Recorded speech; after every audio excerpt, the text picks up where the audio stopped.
Welcome back into Talking Fitchburg. Joined today from the Department of Trade, Consumer Protection, and is my friend Michael. Michael, you're back, and today we're going to be discussing a little bit about toy safety. I like this. Don't play games with toy safety. Well, that sounds a lot more intimidating than we were going for, but we do want to make sure we bring a little bit of knowledge and understanding of what you should look out for this season. There are the toys always get interesting. Big toy guy. I'm just always fascinated by what's coming out, what they're doing, what they pulled back on, because the safety thing, it's actually probably a good thing. There are toys that were kind of not so good growing up at all ages, and that changes every year. And I think it's part of why I find this topic fascinating. But in general, the Department of Trade, Consumer Protection says during the holiday season, Jeremy, you need to do the following when buying toys. What should we watch for? Well, I'll start looking for, depending on who you're buying for, but those gifts or toys that will have small parts or like magnets, which can be an issue if they're swallowed. Suffocation hazards, we always talked about the bags, but is there anything else, maybe the balls or any other part of that toy that, depending on the age, could be tossed in the mouth and choked on. You also want to look at the kind of age grading. So toys are rated, and you can kind of pay attention to that because that'll be a good indicator whether it has some of these smaller parts or those suffocation hazards, and they're used for a reason. So kind of pay attention to that and understand not only who it is that you're buying it for, but also give some thought into who else is in the house.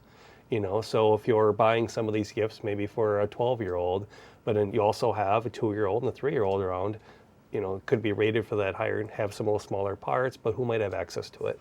So there's a lot more ways of buying toys now. So, we kind of lost the main toy seller. We're not naming any names here, but, you used to have one toy store, right, that you probably would go to, and you're like, oh, yeah, they probably know what they're doing. Now with buying online, buying from anywhere, how do you verify, or what's out there that are some standards in safety that you could probably look for to make sure that these are protected toys or that they meet a certain qualification?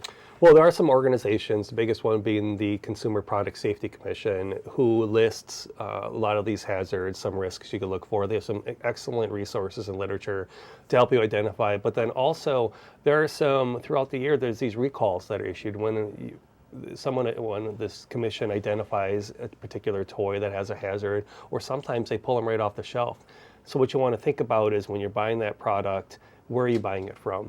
And if you're buying it from a brick and mortar retailer that we're used to, a lot of the times they're pretty good at pulling those off of the shelves. But if you're buying it from a secondary market or somebody that you want to maybe think about cross-referencing that commission and their website to see if it's safe.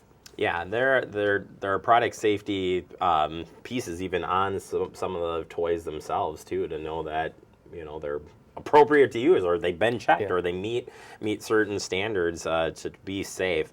Other things while shopping, I like this one. If there is a safety item that goes along with the gift, like a helmet or scooter, consider that is included with your purchase. So if you're getting a dangerous item, no. If you're getting getting that item, like, does it come with some safety things? It's an interesting way of thinking of it. It is. There's so many times we've talked about, when we were younger, we didn't have helmets and knee pads and things. And as I've gone through those conversations, I don't know that that's the mentality to have. I think helmets, of course, knee pads, they do serve a purpose. So what we want to do is say, just think about what could go with it. The obvious one is what you mentioned, but another one is maybe skiing, have the goggles. Not only are they comfortable and help you, but also serve a purpose with safety. Another one we have to think about is like science projects. We're buying these gifts that might bring some things that have a reaction. Well, have goggles for those too. And it's just little things that might make that experience that much better. Yeah, because it has the age rating on it, you can be like, well, it's 3 to 5, but that still doesn't, even the goggles that come with some of them, I'm just saying, like, you may want to even invest in safer goggles. That's a different story to be had. Right. Batteries is the one that I think about the most, and because dang it, it's going to take 12 batteries. Are you kidding me? But more importantly, the batteries can pose a choking. Those are you already mentioned magnets, but when you're thinking about those really tiny batteries, and not your typical AAA or whatever, so something to consider as well. Thinking about that from the swallowing hazard, but then also thinking about the corrosion aspect, if it's going to sit for a long time, or what type of environment it's going to be, and what is it used for, and then also maybe it overheats. How secure is that particular area that you're putting those batteries in? It sounds like we're maybe being a little bit overcautious, but we've read enough stories where we've seen those hazards start from a battery that starts a fire, or we've both seen, I'm sure, batteries that corroded much faster than we thought they would. Both incredible hazards. Interesting, because I pulled out some of the holiday decorations and some of the holiday, like noise-making toy things that we'd put away, and I was like, oh man, that already corroded? Are you kidding me? Right. But I mean, it is what it is. We were talking off air about purchasing used toys. I said to you, there's a lot of rules, I bet, for purchasing used toys and stuff, and we're kind of like, you got to be on the lookout. So if you're a regifter,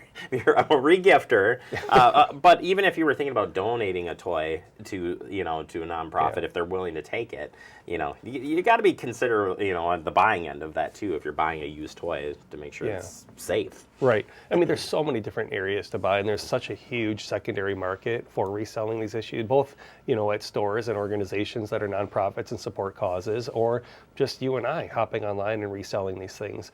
So in doing so, all the things that we talked about play a part in that. And if you see some of those older things, really take an extra look at those and make sure, some of them were pulled off and are offered for a reason, because they really are dangerous. And it's, you want to make sure when you're buying from those secondary markets or, at a local secondhand store, take a second to look at what we're talking about. You think when you go to your grandma's house and she's like, here's I had this toy when I was a little girl, and you're like, is that paint chipping on it? You're like, oh no.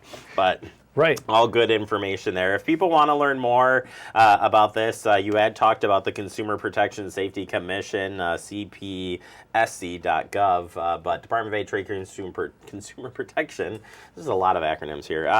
You guys have it covered. A good starting spot if you just want to kind of open the door and take a peek in there. We do. cpsc.gov is a great one, but also visit us at consumerprotection.wi.gov. We have some fact sheets on exactly the things we talked about here. We also have links to resources that you can go and kind of fast track, and then also an archive of old newsletters where we talked about things that were coming out you want to be aware of, new that season, old that season, things we see coming back, all great knowledge. All right, Michael, thank you so much. What was your favorite toy growing up? Oh, see, I'm a car guy. I love the Matchbox, Hot Wheels, farm toys. That was my jam. Probably have to go with Transformers. I was like, you're like basketball. I was like, you're gonna be like basketball, bowling pin. We had one bowling pin growing up. No, Transformers, G.I. Joe, and He-Man. He-Man. Woo! I haven't heard that name in a while. It was those three. I was like, which one would I pick as my favorite? And probably Transformers. There you go. Now you know the toy to get Michael for Christmas this year. Make sure it's safe.